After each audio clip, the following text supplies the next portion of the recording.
There are 62 countries around the world today who have small populations of less than 3 million people. Because of their small size, they're all generally limited in their power and influence to their immediate surroundings. And even then, in the case of places like Armenia, Moldova, or the Gambia, they're usually minor players even within their own neighborhood. The fascinating exception to this rule of thumb for the world's smallest countries, however, is Qatar, a small, dusty, and largely empty peninsula no larger than the state of Delaware that juts out from Saudi Arabia into the Persian Gulf. While Qatar has an overall population of around 2.8 million people, which is already smaller than Albania, only 320,000 of them are actually citizens of the country, while the remaining nearly 2.5 million people are almost entirely foreign and expatriate labor that have come to the country from abroad. That means that with only around 320,000 citizens, Qatar's citizen population is only about the same size as tiny Vanuatu, a little island country in the Pacific Ocean. And yet, despite its tiny size in both land and people, Qatar commands global prestige, power, and influence on the same scale of countries that are dozens of times larger than it. For years now, Qatar has often been described as the wealthiest country in the world, with the highest GDP per capita of all the world's nations for multiple years in a row.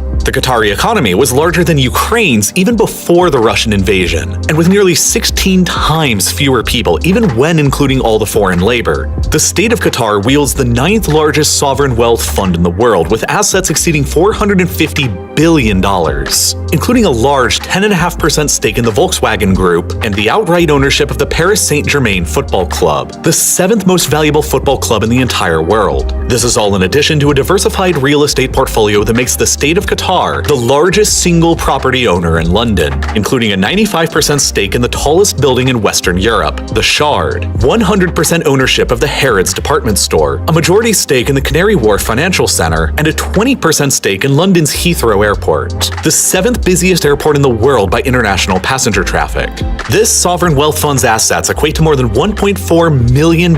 per citizen of Qatar, by far the largest of any sovereign wealth fund in the world. The state-owned airline Qatar Airways is one of the largest and the most influential in the entire global aviation industry. Ranked by assets, Qatar Airways is the 9th largest airline in the world and is roughly equivalent in scale to Air France KLM, and they have even greater revenue numbers than Turkish Airlines. The state-owned media company Al Jazeera is one of the largest public media conglomerates in the world, second only to the BBC in the number of news bureaus located across the world. And perhaps most infamously of all, they are by far the smallest country and the first in the Arab world to ever host the FIFA World Cup, which is currently ongoing as of the release of this video. The Qatar of today is a fabulously wealthy country for its small size, and with that wealth also comes enormous global influence and power. And as a result, I would argue that Qatar is by far the most overpowered country in the 21st century world, with a level of influence ranking it as a middle power alongside states that are many, many times larger than it, like Turkey, South Korea, the Netherlands, or Canada.